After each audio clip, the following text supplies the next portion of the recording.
Hello, everyone. Thank you for joining our webinar today on AI and how AI will affect your cybersecurity. Fascinating topic. The implications are enormous, something that we all need to pay very deep attention to. The more I've jumped into it and focused on it and learned about it, the more I understood that this is something that is going to transform our security landscape in 2026, not 2027, but 2026. Today we have Mark Liberty from WatchGuard and myself, Tom Ruffalo, CISA. We are talking about this topic. I will lead off with discussion on how AI will affect your security, looking at the sources of AI-enabled attacks, the anatomy of what these attacks look like, what actually is going to occur to make this all happen, and then the results of that, which is a second wave of zero-day ransomware and other attacks. Then I will give a top view of the security that's required to protect against AI attacks. WatchGuard, Mark will come up and talk about perspective on this. WatchGuard is one of our top partners.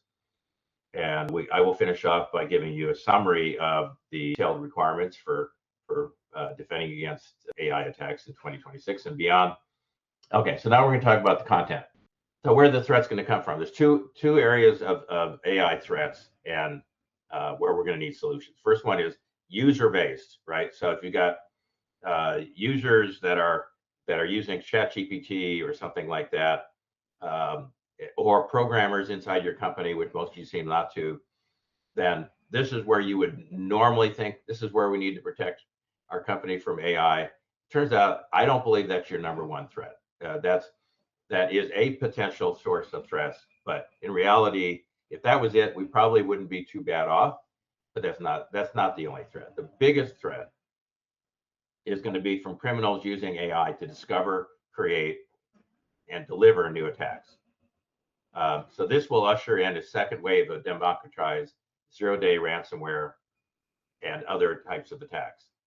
This will drive the biggest changes to your corporate security in 2026. And because it's the biggest threat, this will be the focus of this webinar as well. So sophisticated cybersecurity threat actors will leverage AI for broad-based automated attacks by performing the tasks listed on this chart. Vulnerability discovery and reconnaissance. We're talking about AI doing vulnerability discovery and reconnaissance, high-speed background tasks. These are something you tell it what to do, and it's just going to do it.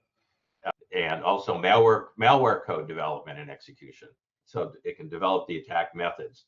Deep fake personas, right? We all know about videos and audios and so forth that are now being used to fake people's identity. You could say you're the president of the company, create a video just based on something that was on social media. Evasions of security defenses. So evading the defenses that are there to prevent you. So it's automatically evading defenses. Social engineering discovery and attacks, and post-exploitation activities. The bad news is this is occurring today. This isn't, and by the way, the stuff I'm talking about is not a tomorrow thing, it's a today thing. Anthropic Mythos, which is a large language model that is created by Anthropic, which is one of the big labs, AI labs, just validated all the above.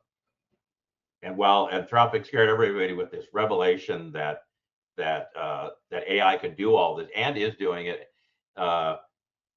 it also said, oh, and by the way, the other large language models that are out there can be used for this right now as well. Ours might be optimized for it, but the other ones can do it too. So how did a Glasswing, which is their project to discover and exploit security flaws, and Mythos, their large language model, how did it work, right? So turns out it was pretty straightforward. It will become the new normal, can now occur at machine speed versus people in labs. So this is why it's going to all amp up, because you don't have people in labs in Russia doing this, or South or North Korea. You can have machines doing this, and we know all the machines that are being allocated right now in the different locations that all the different major companies are deploying right now. Most recent security project, Anthropic, called Glasswing, hundreds of these attack threat vulnerabilities were discovered quickly, cheaply, and many of them were zero-day. An important conclusion is that AI-enabled attacks will be broader, so they're going to be attacking more attack surfaces because it can look at so many more different areas where there are vulnerabilities and examine at a much more deeper level, more frequent, 0-day, meaning you don't have already you will not already have prevention that's in place that knows how to prevent to defend against it. So we won't be able to defend it right away, and not all of them. And then to be democratized. So we're talking about attacks that can attack because they're so easy to come up with and so easy to exploit. They can attack all size companies. That means small businesses, large businesses, medium businesses. Doesn't matter. Okay? This sounds a lot like 2013 when ransomware first scared the heck out of everybody. Why will the major attack wave be imminent? Well, first of all, what's really interesting, I just found this out, a few weeks ago, is that not only is AI creating code, developing code, which has got nothing to do with what we're talking about here specifically, but now AI can develop self-improving code. So it can write code and then improve the code. So it's like almost becoming self-aware, if you will. That's how quickly AI is moving forward right now. In fact, it's so fast that government is looking to intervene and slow down AI development. Anthropic Glasswing, which is this project, found 200 plus new 0-day attacks. The vulnerabilities were discovered as low as $50 of vulnerability. So it's not expensive to develop and find these new vulnerabilities. And then once discovered, the AI can also provide step-by-step exploitation instructions, and the exploits can be used by a crime as a service attack kit to broadly attack all companies. So what makes people think AI-enabled attacks are imminent? Well, first of all, AI is super powerful. It can even improve its own software and rewrite itself, if you will, which sounds like a lot like these movies that we've seen about future robots. The Glasswing project found greater than 200 plus critical 0-day attacks. Found them in virtually every critical system and asset that was looking at public code, any area that it could find that it could look at vulnerabilities or code or probe for vulnerabilities. It did. Not over 99% of vulnerabilities it found had not yet been patched. And so we're talking about vulnerabilities that have been there for 20 and 30 years in some cases. I just got a notice on my website that a plugin found a vulnerability that it told me I needed to patch immediately, and it was because of this. And this was a vulnerability that had been there for like 5 or 10 years. So it's finding stuff that nobody else would find, but now they can find them, it can exploit them, and that's scary. So other labs, other types of LLMs, large language models can be exploited to help find the same vulnerability. If we can find them, the bad guys can find them and use them and exploit them. Sets up for a new second wave of democratized cybersecurity attacks. High number of 0-day attacks quickly found and exploited by crime as a service kits. That's what we're going to see. The new vulnerabilities all need to be patched. So patches are going to have to be done by the owners of the software or the systems that are vulnerable. But we as companies have to protect ourselves, because we can't expect that these patches are going to be applied quickly, or for that matter, if you're going to keep finding more 0-day attacks, nobody's going to be able to keep up with that. So the onus is on us to protect our companies. And the way we're going to do that is not with one security solution, but will be with a larger security solution for our companies. And we'll talk about that in a minute. The vulnerabilities were exploited in software systems, access control, cloud, network applications. So you won't be able to protect or increase security in just one area. You're going to have to increase your security in all areas. So there's two sources of attacks, what to defend. So once vulnerabilities are discovered and attack methods are defined, crime as a service kits can be used to democratize the attacks.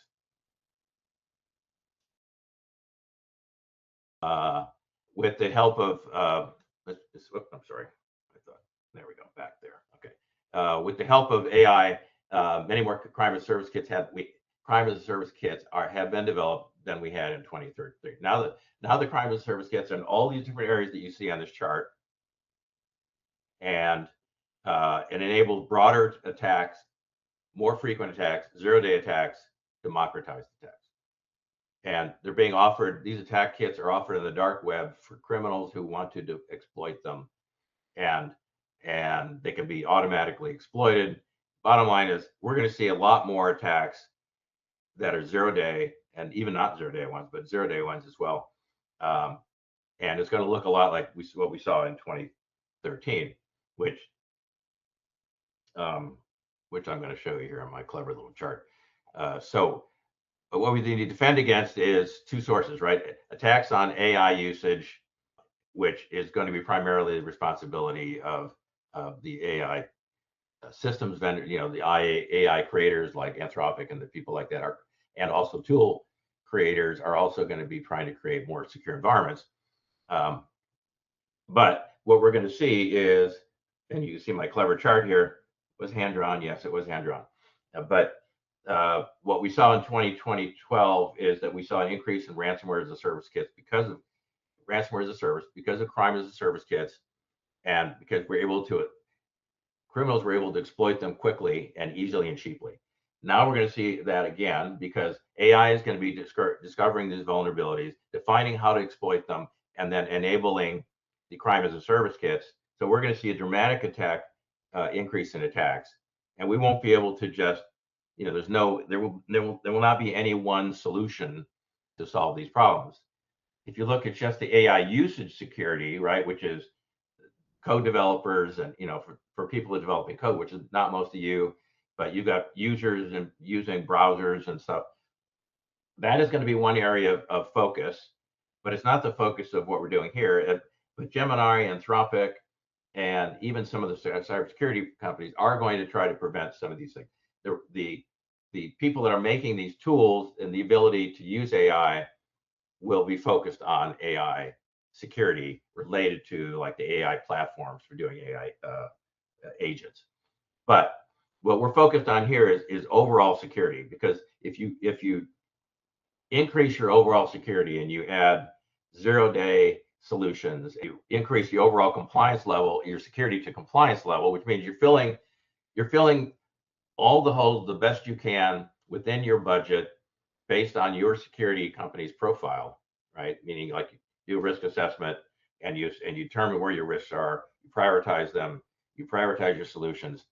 That is going to be the best you can do, right? That is going to be, we're just going to elevate our security overall because we don't know where the attacks are going to come from. And so we're going to talk more about that after Mark gets up, and I hopefully haven't stolen too much of his time. But we're going to transition to Mark now. Hopefully, Mark. Awesome. Thank you, Tom. And thank you, everyone, for taking time out of your day to hop on here. Tom made a couple of really great points in there. And the first one I actually want to highlight is if I think back 2 years ago when I was talking about artificial intelligence and security, the threat from our users in artificial intelligence was the big one. My biggest concern then was employees copying and pasting sensitive data into free versions of ChatGPT and triggering a security incident because of that. But the landscape has totally pivoted now, where attackers leveraging artificial intelligence to really supercharge their capabilities is the biggest threat.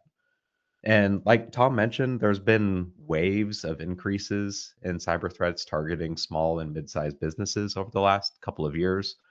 It really started around about half a decade ago when we saw crime as a service or crimeware as a service, like Tom mentioned, or specifically just commoditized attacks really start making a name for themselves on underground marketplaces, where an attacker no longer needed to be a malware developer and an infrastructure expert and a cryptocurrency expert in order to launch a sophisticated ransomware attack.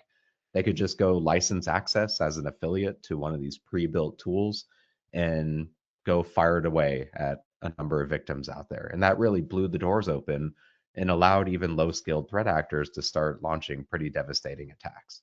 And AI is now just the turbocharger on top of that, where you don't even need to work with a affiliate that developed that tool. You can just go pull open Claude Code, use a pretty standard jailbreak on it to remove some of the guardrails, and start developing your own malware and your own phishing capabilities and launch those against businesses. And what that means is the volume of threats that we're going to see in the coming year and in the coming decade is only going to increase. And unfortunately, modern attacks are multi layered. Attackers have a combination of different techniques that they use, where they giving them multiple opportunities to succeed against their victims. And credential abuse still remains one of the favorites for cyber criminals. They much prefer to log into a system instead of break into a system. And AI has only made that more easy to accomplish. It used to be targeted spear phishing was a very time intensive and manual effort for threat actors, where they would have to scope out the victims they wanted to go after, figure out who they worked for, who they worked with, go through public profiles and social media and on company websites, and then carefully craft a tailored spear phishing message towards individual recipients. But now all of that can be entirely automated using artificial intelligence. We still see attackers using traditional malware and living off the land techniques. Those haven't gone anywhere. But we've seen dramatic increases in what the industry is calling a click fix style social engineering attack, where the threat actors trick victims into copying and pasting commands and then running them on their systems, kicking off a living off the land or fileless malware attack instead of just delivering ransomware.exe to the victim's endpoint. That helps them evade traditional endpoint protections that we've relied on historically for protecting our on premises and remote users. There's also been multiple high profile supply chain attacks in just the last 6 months that turn legitimate software into weaponized entry points into our networks. And once those attackers gain access, they'll move laterally throughout the organization, escalating their privileges and finding the most high profile targets before detection. There's been multiple very high profile worms, as we call them, self propagating attacks through the open source supply chain, including package indexes like NPM, which manages JavaScript based packages, and PyPI, which manages Python based packages, where attackers have found a way to go after the developers of the tools that we use every single day and self proliferate throughout those tools, expanding their breadth and stealing credentials along the way. And then we're also seeing a rapid shift now towards discovering and exploiting vulnerabilities as the primary attack vector. And that is largely thanks to advances in artificial intelligence making it easier. Tom already talked about Mythos and Anthropic's Fable 5 models, which are two frontier models that are specifically designed to help identify and, at least on the defender side, resolve security vulnerabilities in software. But these models are so powerful that you probably saw within 48 hours of them being released, the US federal government actually put an export ban on them, which effectively forced Anthropic to pull the plug on these most recent frontier models, which they're still resolving with the government right now. Because in the wrong hands, they can be easily weaponized into finding and exploiting vulnerabilities at scale. At WatchGuard, internally, I help run our product security team. And so we've had our hands on these frontier models for a long time now. And I can tell you firsthand that they are extremely powerful at autonomously finding and helping us remediate issues that would have taken a huge amount of time for a human to go and discover on their own, too. What this means is when attackers have multiple vectors, relying on just a firewall alone is not going to stop an attack, or relying on just EDR alone is not going to stop an attack. And relying on just multi-factor authentication alone isn't going to stop everything. It's only through a combination of multiple security controls and multiple layers of security that you're going to be able to defend against these threats that we're seeing going forward. And when it comes to who threat actors are targeting, small and mid-sized businesses are not the collateral damage, especially in ransomware, uh, where we see only the big names getting hit and making the news. The economy is specifically aimed at SMBs. Attackers have found that the big game hunting that they've done historically quickly draws the attention of law enforcement. And going after smaller organizations gives ransomware operators a better chance of keeping a low profile.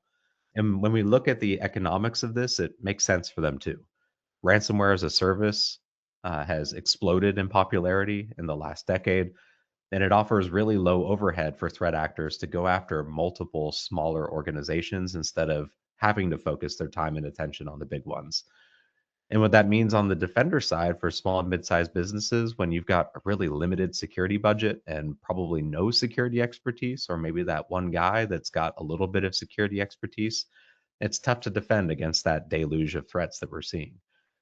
Uh, Attackers don't even have to be pros at stealing credentials or gaining remote access to a machine. There's an entire industry built around initial access called initial access brokers, which can sell access to SMB credentials or compromised systems for a relatively low price for threat actors. And this is largely thanks to reused credentials by our end users and gaps in multi factor authentication that are just leaving the door wide open for threat actors to come in. And when it comes to ransomware payments, the costs can be pretty damaging for small and mid sized businesses. According to the last Verizon data breach investigations report, they put it at a bit over 100,000 on average for a median ransomware payment, which is often paid out of just operating cash for companies. And it can sometimes mean the difference between a company staying in business and potentially not being able to continue because of the damages caused by ransomware specifically. And while international law enforcement has gotten better at disrupting ransomware operators, we saw takedowns of the big name ones like Lockbit and 8base in just the last year.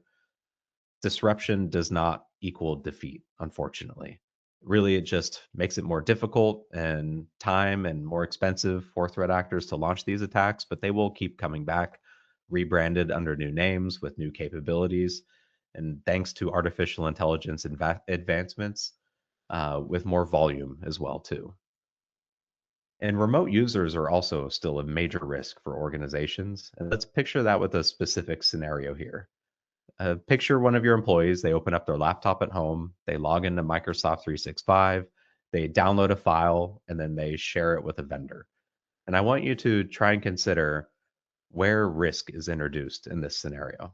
And we can do that by breaking it down into its individual components. Every single one of these is a decision point that your security tools need to identify and make a determination on in order to detect anomalous access or straight up malicious access.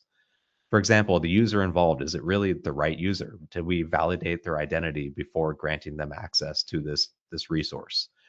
Is the device really safe, or has it been compromised? Or if it's a mobile device, has it been jailbroken or rooted? For the application involved, is the activity normal for the user? Is it Mark accessing Microsoft 365 at 9 o'clock in Austin, Texas? Or is it Mark accessing it at 2 a.m. out of Siberia? And then for the data involved, should the data even be accessed by that user or shared with that external source? Your business isn't just made up of users and systems and data, it's all made up of the relationships between those and how they interconnect. And in the age of artificial intelligence, your security controls need to correlate these signals to make instantaneous and ongoing decisions. And this is only possible with AI powered platforms, which we'll talk about a little bit later in this presentation. And the numbers back all of this up too. So 2/3 of breaches are linked to remote or hybrid workers because attackers know that they're underprotected. And the majority of breaches still involve some form of human error, either falling for a social engineering attack or making a simple mistake that exposes data. And AI is still a big factor in this. And even though user mistakes like copying and pasting sensitive data into a free version of ChatGPT aren't my biggest concern with AI right now, they are still a major concern for organizations. Like, think about AI use within your companies. And are you confident that you're aware of every single AI powered tool that's being used by your employees and what the data processing agreements are with those AI tools and how they are protecting data that your employees might be entering into them? Beyond that, info stealing malware is a top technique in attackers' arsenals. Once they gain access to a remote system, one of the first things they do is drop an info stealer on it to go steal credentials that have been saved in web browsers, cryptocurrency wallets if it's a personal machine, and secrets that have been saved locally as well if it's a developer machine. And then they use that to spread laterally within the organization. And we'll talk more about stolen credentials in a bit, but attackers have dramatically reduced the amount of time it takes for them to monetize these stolen credentials too on underground marketplaces. And the industry has simple controls that can help many of these threats. Like at WatchGuard, we offer AuthPoint as our multi-factor authentication tool. We've got secure remote access capabilities with FireCloud, for example. The problem is that many organizations just aren't deploying them. And Microsoft even put out a research post last year where they found that 99.9% of account compromise cases could have been prevented if multi factor authentication was just enabled on the account. In January this year, we found a coordinated campaign using search engine optimization poisoning to trick victims looking for remote access VPN clients into installing malware.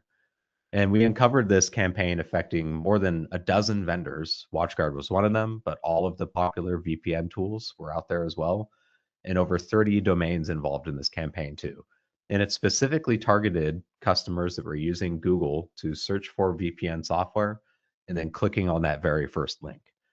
And we suspect that they were using AI assisted development in order to help create malware that looked a lot like the legitimate software, but in reality was just a blank skin over malware running on the machine to steal their credentials.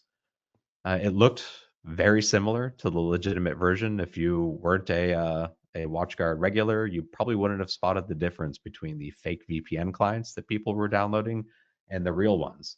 Now, we sent abuse notifications to all the relevant hosting providers and DNS registrars and got most of these campaigns taken down. But we're seeing attackers commonly use this type of technique to go after victims and automate the process the entire way, largely using artificial intelligence. Also, over the last year, attackers have been heavily targeting Microsoft 365 applications and integrations within these cloud apps to gain control of users' email inboxes. They've been using social engineering techniques to either steal credentials directly or trick users into creating malicious OAuth authorization grants. If you're not familiar with OAuth, many of you have probably logged into Netflix or HBO Max on your TV at some point by scanning a QR code and then logging into your account on your phone and entering 6 characters onto your phone that were displayed on your TV. That's called a device flow authorization grant that's commonly used to authenticate a device like your TV into an account. And these authorization grants are really long lived, sometimes months or even years before you need to re authenticate. And attackers are using that same technique to create long lived authentication tokens that can even survive a password reset on your Microsoft 365 accounts to gain access to sensitive applications like your email or even your OneDrives in some cases. And AI has only made this easier by automating most of the time consuming steps like phishing and social engineering and making them even more believable to the victims. Because most businesses don't have enough visibility right now or control into their SaaS applications to try and catch this threat before it becomes an actual security incident. And shadow IT is another major concern for organizations. Picture this scenario where an employee in an accounting firm is using their personal Dropbox to share files with an external agency. At some point, they leave the company.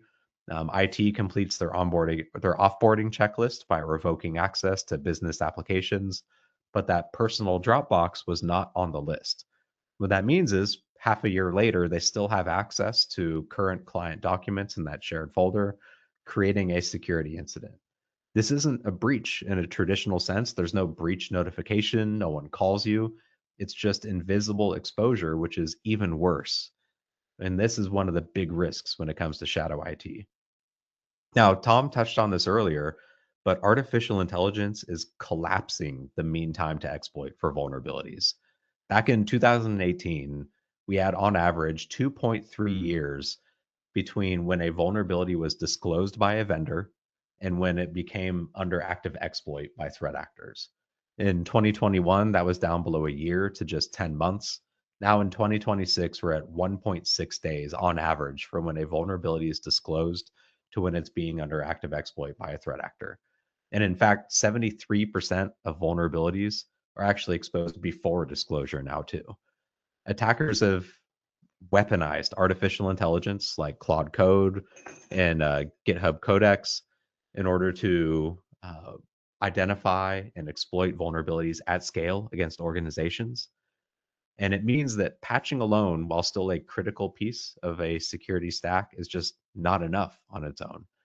No one has the time to test and deploy patches in just hours after disclosure, which means you need other layers of security in order to defend against these threats that we're seeing. And we're seeing this backed up in other data too. Verizon's last data breach investigations report found that 31% of breaches abused software flaws, which actually made it the primary tactic, bypassing stolen credentials for the first time ever in at least more than a decade of these reports that they've been creating. This is where the power of artificial intelligence is being used by threat actors and why attackers' use of AI is my biggest concern now when it comes to it versus just employee data disclosures. So, how do we combat these trends? There's security fundamentals like multi-factor authentication and endpoint detection response that everyone should be using. But there's a few specific tools, especially ones that we at WatchGuard have just launched, even in the last year, to help combat against a lot of these threats that we just discussed. So earlier we talked about that risk of shadow IT and software as a service misconfigurations. Well, last month at WatchGuard, we announced WatchGuard Cloud Detection and Response as a new solution to meaningfully reduce cloud application risk. It actively detects shadow IT and shadow AI use by your users, flagging especially risky applications and permission grants. So if a user logs into an application and gives it full mailbox read access, we can flag that as a priority shadow IT app for you to go and remediate. If your users are signing into ChatGPT or Claude using their Microsoft accounts without your knowledge, we can go flag that as well too. It also includes software as a service security posture management, or SaaS SSPM, highlighting misconfigurations that introduce risk and enable those business email compromise attacks that we just discussed earlier. Does a great job of flagging misconfigurations and especially the big applications like Microsoft 365 or Google Workspaces that attackers are leveraging in order to compromise accounts and stay hidden. And when it comes to compromised accounts, it even includes identity threat detection and response capabilities to stop identity-based attacks in real time. So for example, if an attacker abuses one of those OAuth device flow authorization grants, we can quickly identify and remediate that type of attack using cloud detection and response. WatchGuard's actually been using artificial intelligence in our security tools for over a decade now. Our engineering teams understood that simple application allow listing and deny listing wasn't good enough on the endpoint, and a decade ago started developing new architectures based off of zero trust, where we've evolved our model by integrating machine learning and artificial intelligence technologies to redefine threat classification on the endpoint. So what this means is with the zero trust application service built into WatchGuard Endpoint Security, our algorithms and our AI usage can precisely classify every single application running on an endpoint, making sure that only known good applications, the ones that are deemed trustworthy, are allowed to run. And so while other tools might allow unknown programs to slip through, our zero trust application service adopts a deny by default approach, ensuring that only those that are classified as goodware are allowed to run on the system with a deny by default approach. This service, it autonomously monitors and classifies over 99.98% of programs and processes in real time. Around 0.2% of them go to our team of expert threat analysts to manually classify them. These are the applications that maybe other tools you use would flag as a suspicious file that now it's your problem to go determine if it should be allowed or blocked on that endpoint. Our application service and our team of analysts take care of that on its own, which means you get ensured security and a minimalized need for manual intervention on your part. And also in WatchGuard Endpoint Security, we've got additional modules, including patch management, which, like we discussed, the need for speed with patch management is critical in 2026. and only going to get more critical as attackers continue to use artificial intelligence to find and start exploiting vulnerabilities at scale rapidly. Defending against modern threats requires a zero trust approach to security just across the board. When we talk about zero trust, what we mean is assuming that every account is compromised, every device is malicious, and no applications can be trusted until definitively proven otherwise. And this is only doable with a combination of identity plus device context and continuous monitoring of endpoints and applications, granting pinpoint access for what users need to just specific applications and denying everything else by default.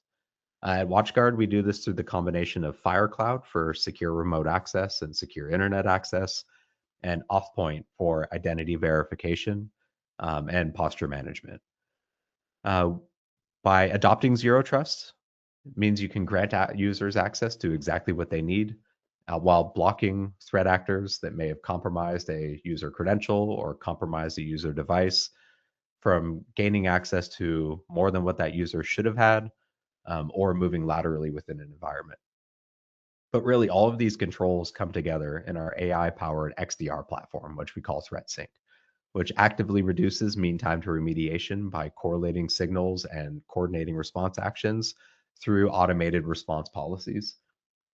With XDR and ThreatSync, it collects and correlates, analyzes, and responds to threats across all of your security layers at machine speed, allowing you to keep up with the threat actors leveraging artificial intelligence to go after your business and your endpoints and services.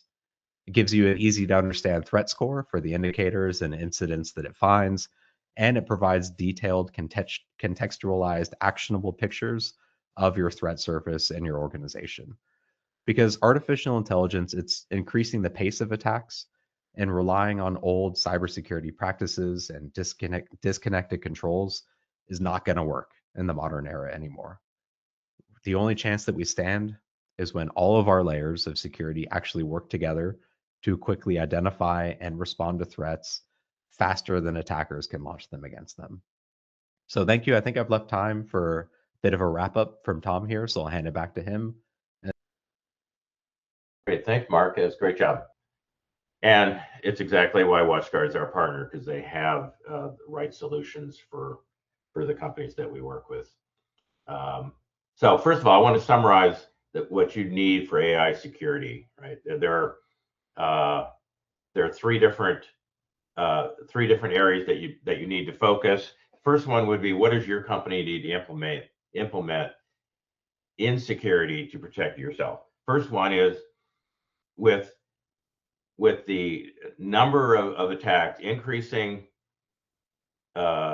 rapidly, which is what we expect and is what currently is happening in 2026, with them being increasingly zero-day attacks, with them being deployed as ransomware attacks, but also the attacks are going to be deployed in multiple areas, not just centered on one different area where you have a potential weakness.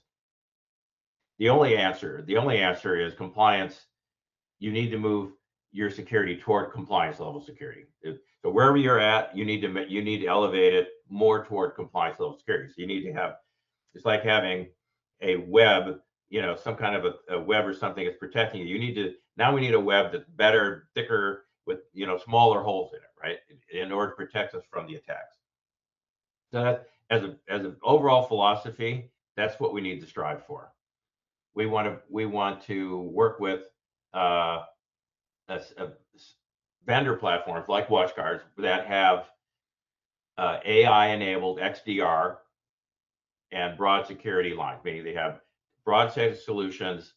And XDR is the glue that integrates all the security together and all the intelligence from all the different components of security, and allows your security system to make better decisions because it now has information from people coming in your front door, the windows, the roof, wherever it is, that there are holes in I was using the home analogy. But integrating all that information, which is what XDR is for. And so all vendors are promoting XDR, but the ability to integrate those individual solutions into a unified security intelligent platform is what XDR is. So you want vendors that have XDR that's AI enabled.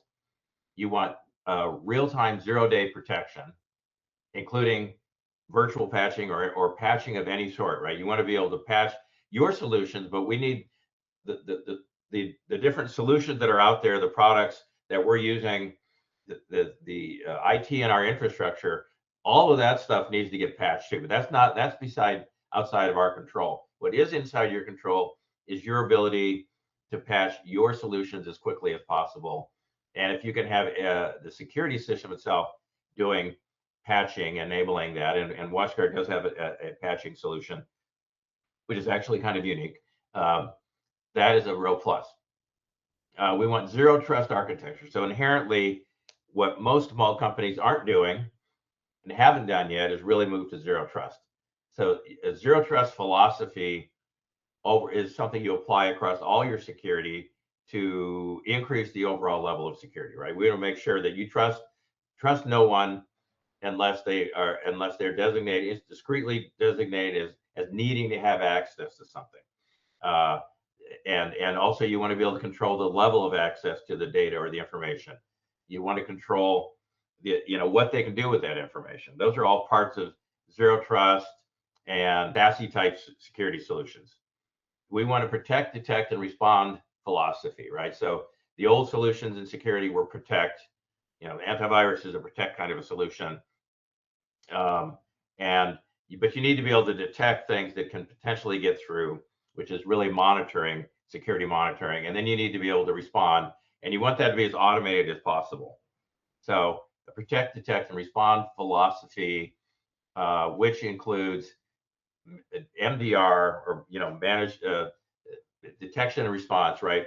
A managed solution that's a detect and response solution, like a SIEM is a top level solution like that. Will integrate all of the information from your IT and your security into one monitoring, detect, and respond type of solution.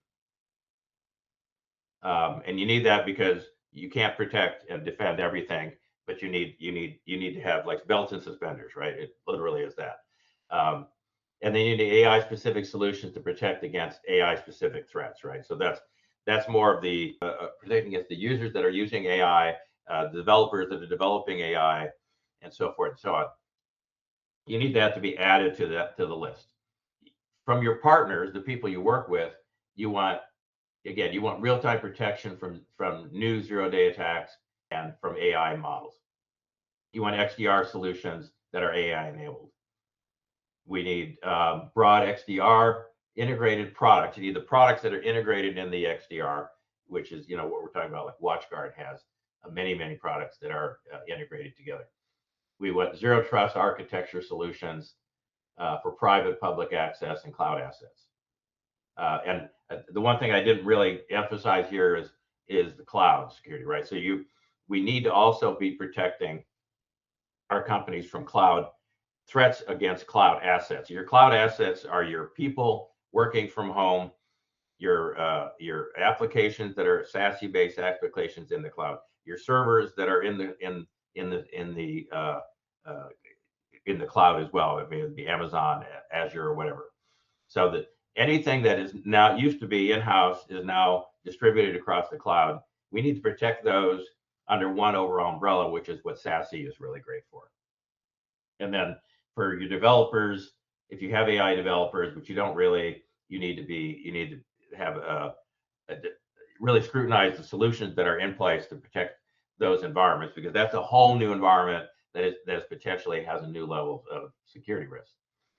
From a evolution point of view, we had before 2012, security was mostly focused on enterprise level companies, and because they were big and they were the only ones that were big enough to attack, because it was very hard to attack them, and so that was the focus. In 2012, zero-day ransomware attacks were enabled by crime as a service kits, and so SMBs got attacked, and that's when SMBs woke up and decided, oh, we need security.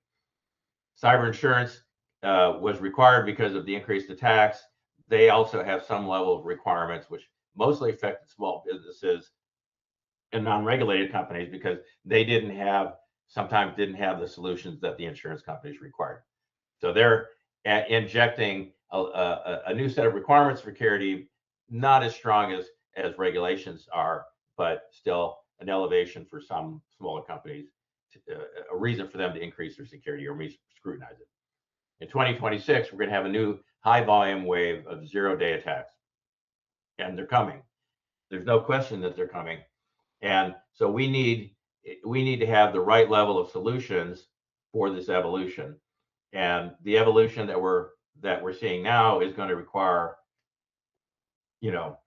things like EDR, which many of you should already have, endpoint detection and response, firewalls and Wi-Fi, backup disaster recovery, MFA, SASE-based solutions for protecting those cloud assets, AI-specific security, MDR. Those are all things, as you can see over time, the requirements have gone up as companies trying to defend against something that you haven't seen before, the level of that you haven't seen before, which is coming this year.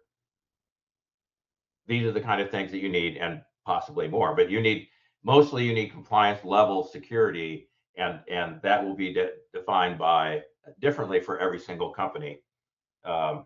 So if your company, if you do a security risk assessment or you have a third party do it, you should be able to define where your security gaps are, prioritize the solutions that are needed. First, prioritize the gaps, right? Prioritize the solutions that are needed, and then actually go fill those gaps over some timeline.